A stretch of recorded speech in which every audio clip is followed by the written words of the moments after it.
एक चर्चा आज सुबह से मैं देख रहा हूं कि चर्चा चल रही है कि ओबीसी का ध्यान नहीं रखा गया, ओबीसी की चिंता नहीं की गई, ओबीसी के बारे में कुछ सोचा नहीं गया। ठीक है, राजनीति में इस तरीके के वक्तव्य चलते हैं और वक्तव्य चलते चलते यहां तक पहुंच गया कि 70 सेक्रेटरी में 3 ही शायद ओबीसी। अब मैं इसमें सिर्फ ज्ञानवर्धन करना चाहूंगा, मैं ज्ञानवर्धन करना चाहूंगा कि कालेलकर की रिपोर्ट नेहरू जी के टाइम की कहां पड़ी हुई थी? मंडल कमीशन इंदिरा गांधी जी के टाइम पर, राजीव गांधी जी के टाइम पर कहां पड़ा हुआ था? क्या हुआ उसका? क्या कर पाए उसको? 1992 में सुप्रीम कोर्ट ने कहा कि आप सर्विसेज में ओबीसी को रिजर्वेशन दीजिए और 1995-96 में एससी, एसटी और ओबीसी कैटेगरी सर्विसेज में जुड़ी और ऑल इंडिया सर्विसेज में जुड़ी। अब आप बताइए कि आज सेक्रेटरी के एम्पैनलमेंट का जो कट ऑफ ईयर है वो है 1992। जो सेक्रेटरीज हैं वो 1992 बैच के नीचे के लोग हैं, पहले के लोग हैं। अब मैं आपसे पूछता हूं कि 2004 से 2014 तक कितने सेक्रेटरी ओबीसी थे और कहां थे वो ओबीसी के सेक्रेटरी, किस क्राइटेरिया में थे? जरा हमको इसका ज्ञानवर्धन कीजिए। देखिए, मैं बार बार बोलता हूं, लीडर को लीडर बनना पड़ेगा, ट्यूटर से नहीं चलता काम।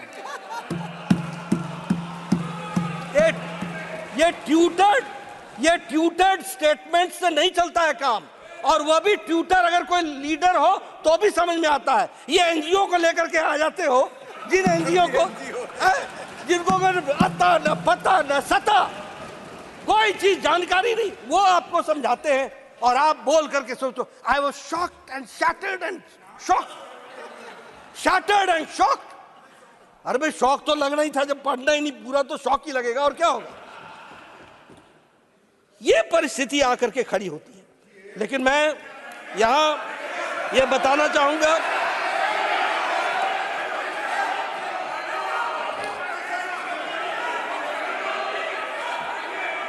इस देश को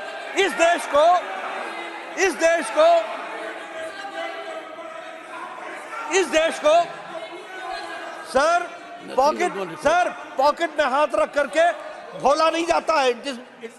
सर, पॉकेट में हाथ रख करके बोला नहीं जाता है। नो, पार्लियामेंट्री एटिकेट्स नहीं है सर।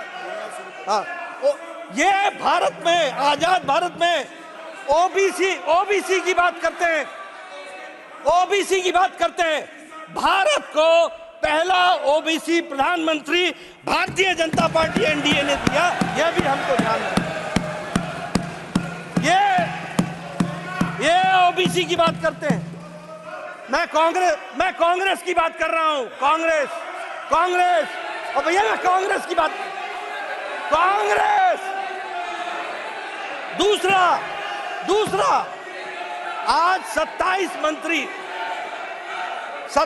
मंत्री ओबीसी के हैं, 27 मंत्री। और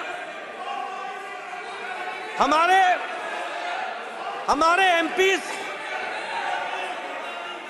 मैं सर कांग्रेस की बात कर रहा हूं, उनकी बात नहीं कर रहा हूं। देवेगौड़ा जी हमारे हैं।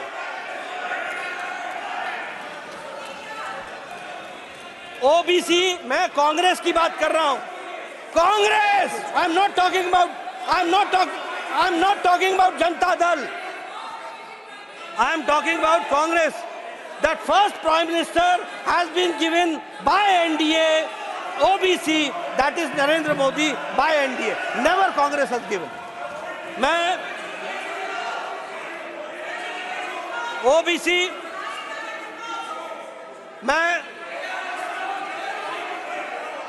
मैं आउट ऑफ 303 बीजेपी के एमपी हैं, 303 में 85 यानी 29% हमारे एमपी ओबीसी के हैं। यह भी हमको ध्यान में रखना चाहिए। उसी तरीके से 1358 एमएलए में 27% ओबीसी के हैं, 27%।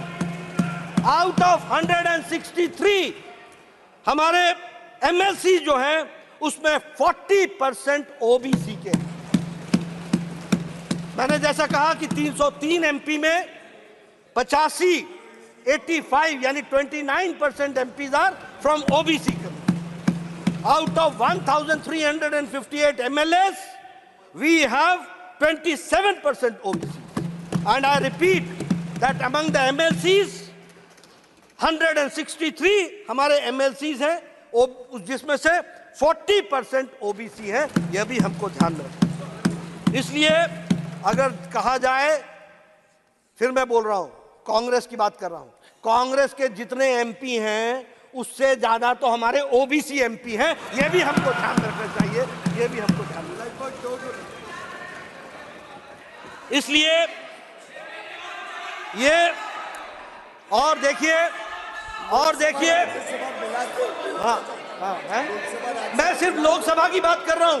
अगर लोकसभा और राज्यसभा मिला ले तो आपसे कहीं ज्यादा हम निकल जाते हैं, यह भी आपको ध्यान रखना। इसलिए और आप ओबीसी की बात करें, आप ओबीसी की बात करें, जो एक बार नहीं अनेकों बार ओबीसी को गाली दे और एक बार नहीं अनेकों बार बोले मैं नहीं माफी मांगूंगा, ये इस तरह की बातचीत करें। इसलिए मैं ये कहना चाहता हूं, सब लोगों का साथ मिलना चाहिए, सबकी सद्बुद्धि आए, सब लोग मिलकर के चलें, नारी सशक्तिकरण में अपने आप को जोड़ करके चलें और इस काम में अपना योगदान करें। और हम ओबीसी समर्थक होते हुए समाज को सबको साथ लेकर के चलने की बात कहते हैं। इन्हीं शब्दों के साथ इसका मैं समर्थन करता हूं और सबसे समर्थन